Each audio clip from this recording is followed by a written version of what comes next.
నా పేరు వారాల సమ్మయ్య యాదవ్.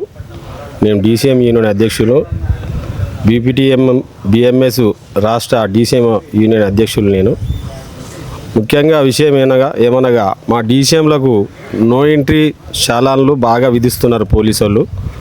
మాకు నో పార్కింగ్ ఫోటోలు వేస్తున్నారు. ఒకటే పోలీస్ స్టేషన్ పరిధిలో ఒకటే గంట లోపల 3-4 చాలన్లు వస్తున్నాయి. మా పోలీసు వాళ్ళు చాలా ఇబ్బంది పెడుతున్నారు మా డీసీఎం డ్రైవర్లకు కానీ ఓనర్లకు కానీ. ఇంకొకటి సమస్య పార్కింగ్ సమస్య. పార్కింగ్ డీసీఎంలు గ్రేటర్ హైదరాబాద్లో పార్కింగ్ లేదు, కావున మాకు పార్కింగ్ స్థలాలను ఏర్పరచాలని కోరుతున్నాను. ఇంకొకటి ఇన్సూరెన్సు.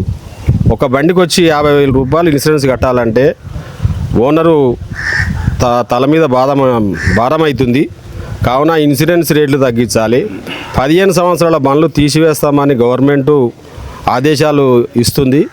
అది వెంటనే వెనక్కి తీసుకోవాలి. దాని వెనుక చాలామంది కార్మికులు ఉన్నారు. 15 సంవత్సరాల బండ్లు అంటే కనీసం 50-60% బండ్లు స్క్రాప్కి వెళ్ళిపోయే ప్రమాదం ఉంది.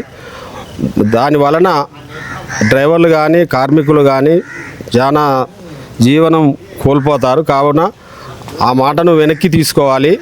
ఇంకొకటి గ్రీన్ ట్యాక్సు, ఫిట్నెస్ టైంలో చాలాన్లు 800 ఉన్నదాన్ని 11,000 చేశారు. గ్రీన్ ట్యాక్స్ 200 ఉన్నదాన్ని 3,200 చేశారు.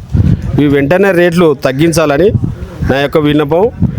మా డీసీఎంల అందరికీ డీసీఎంల గ్రేటర్ హైదరాబాద్ లోపల కానీ బయట కానీ పార్కింగ్ సౌకర్యం కల్పించాలని గవర్నమెంట్ను కోరుతున్నాను.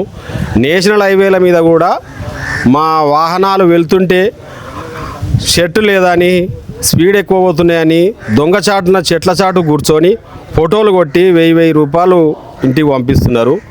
ఇది నేషనల్ హైవేల మీద ఫోటోలు, గ్రేటర్ హైదరాబాద్ లోపల ఫోటోలు, మా గూడ్స్ వెహికల్ మీద ఫోటోలు తీయకూడదని మేము హెచ్చరిస్తున్నాము.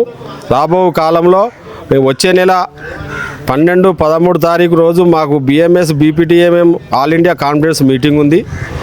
ఈ మీటింగ్లో మేము చర్చించుకొని ఒక నిర్ణయం తీసుకుంటాము. గవర్నమెంట్కి ఒక నివేదిక ఇవ్వాలని మేము అనుకుంటున్నాము. వెంటనే ఈ సమస్యలు పరిష్కరించకుంటే మేము పెద్ద ఎత్తున డీసీఎం వాళ్ళందరం కలిసి ధర్నాకు దిగుతామని హెచ్చరిస్తూ ముగిస్తున్నాను.